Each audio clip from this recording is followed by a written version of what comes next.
Fair warning, it's going to be a little tough for me to not use inappropriate language to describe how much I like these buds.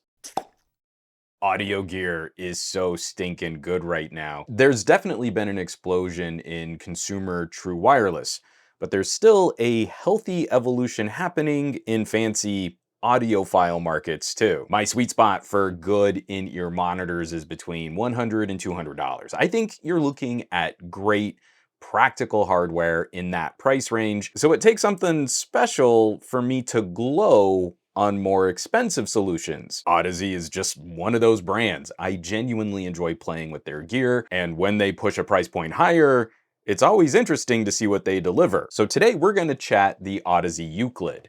These are in-ear monitors which currently retail for $1,300. And I love them. Build and design. These are bold audio units. Considering the technology inside, these can't be tiny little bullets. Immediately, if you've got smaller ears, these might be a challenge to get a comfortable fit, but the casing and materials are all top tier. The included accessories are fantastic, where we get a normal headphone cable, a balanced cable, and a Bluetooth cable included in the price. FYI, I spent most of my time listening on my Theo Q3 over the 4.4mm balanced jack. We get this nice hard case, also a mesh travel bag, and 3 types of ear tips to help you nail down the fit. I'm a big fan of the foam tips, so I stuck with those for most of my listening too. Outer shell is aluminum and hand assembled in small batches. This is boutique earbud territory. But it's not just an exclusivity of materials.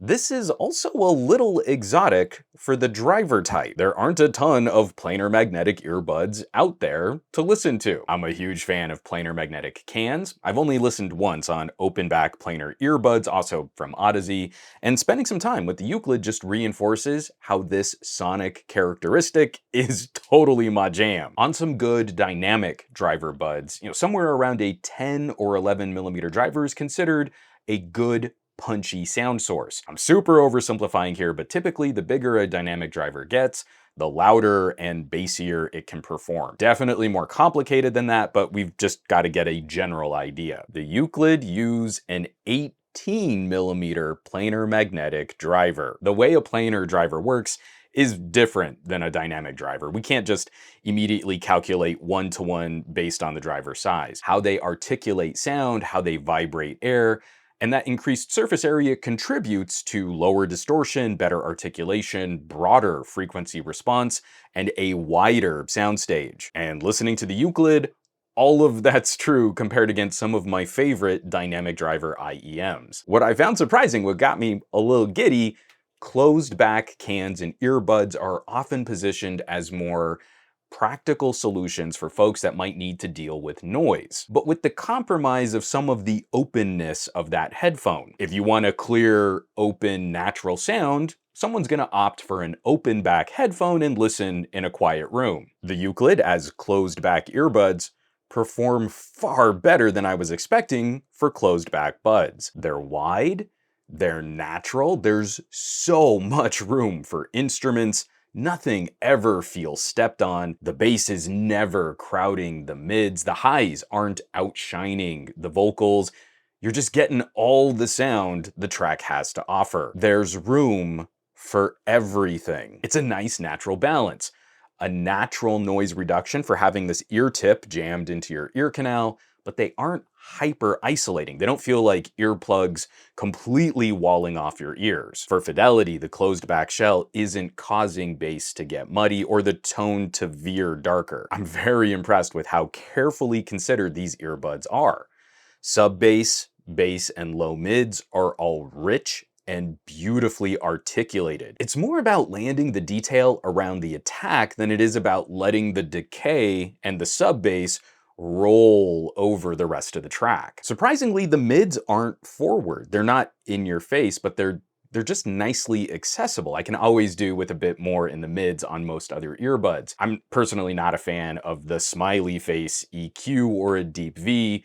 The Euclid are really fun for delivering solid lows and then riding instruments, guitars, and vocals in a clear and precise fashion. I think mostly using the foam tips might have been smoothing out a little of the Euclid's tuning, but even for that character, I got that sharp, precise razor wire sound on mids that I absolutely love on planar magnetic over-ear headphones. And riding out the highs and the upper air, again, mostly on the foam tips, I think they helped soften a little.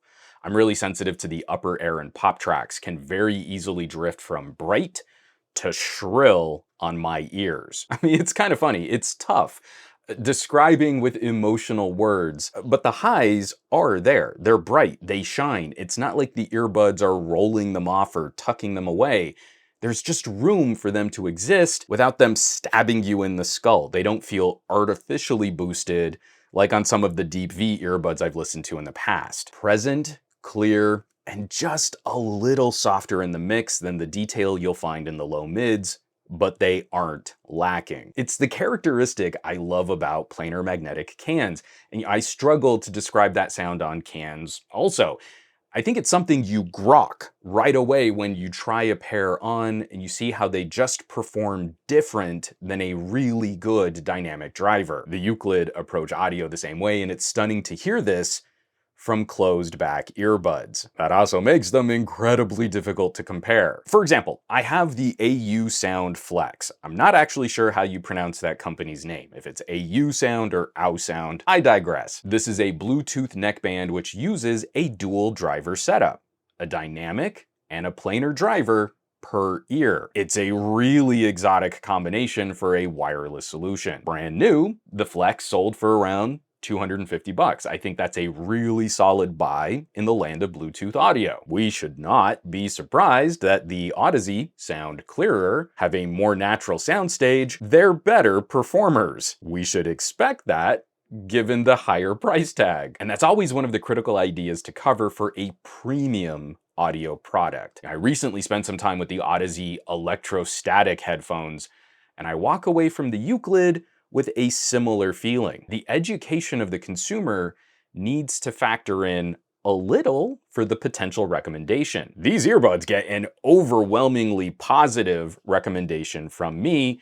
They're awesome. There really are no weak spots here. There was not a single moment where I felt, oh, you know, that's good, but I wish they were doing a little more of this instead. This is about as close to perfect for an earbud as I've personally heard. They're easy to drive with even modest consumer-grade audio hardware, and they sound great on everything that I use to test performance. I did not feel at any time that I wanted to get in and tweak some EQ settings, or that I needed to use a phone ear scanning customization app, or that like the tuning is good for jazz, but maybe you'll want something different for hip hop. Simply the best all-around performer I've ever heard in a pair of earbuds, full stop. And my expectations were very high, not just considering the price tag, but also my previous experiences with this label. I absolutely believe these are worth the price. But I also need folks to understand we're talking about an end game audio product. This is not something that gets the same casual recommendation for someone just starting their audio journey. You're not going to go from a pair of Ecos or KZ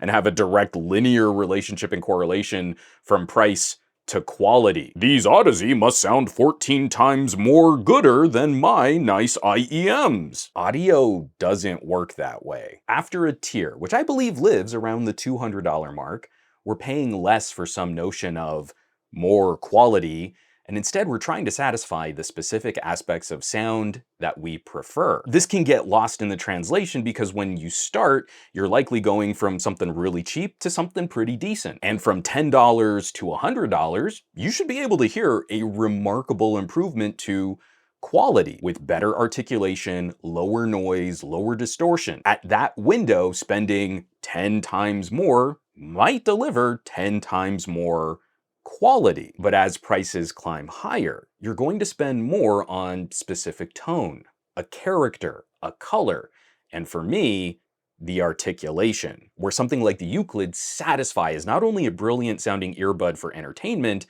but they could also be a tool for critical listening as well. I don't think you make that jump directly, like from the disposable earbuds that came with your phone to the highest high end of the market just because Gadget Guy said they were the bestest. I don't think you really get your money's worth without a little education along the way. Knowing what you like by trying out a few other options means you get more out of what you buy. The Euclid are earbuds that come with focus and detail and a specificity that I love. There's a quality to planar magnetic performance that just tickles my ear. I just dig it. And these are something really special. A big thanks to Audeze for sending these my way, getting to take a test drive, share my thoughts. It's always tough going back to some of the other options that I'm currently using. I'll probably just need to break out my LCDs to cleanse my palate. So I will, of course, throw some links down below for more information on the Audeze Euclid and where you can shop these bad boys online. As always, thanks so much for watching, for sharing these videos, subscribing to the channel. All the support lately has been absolutely fantastic. I can't thank you enough. Folks who are checking out the links in my descriptions, maybe you're hitting my home site, SomeGadgetGuy.com, or maybe you joined the list of names scrolling by on your screen from my Patreon, patreon.com/SomeGadgetGuy. This list is basically the coolest collection of tech pals in the universe. So I hope you'll check them out. Now, you know where you can find me around the rest of the internet at SomeGadgetGuy on the Twitters and the Twitch. Not so much on the Facebooks and the Instagrams, and I will catch you all on the next review.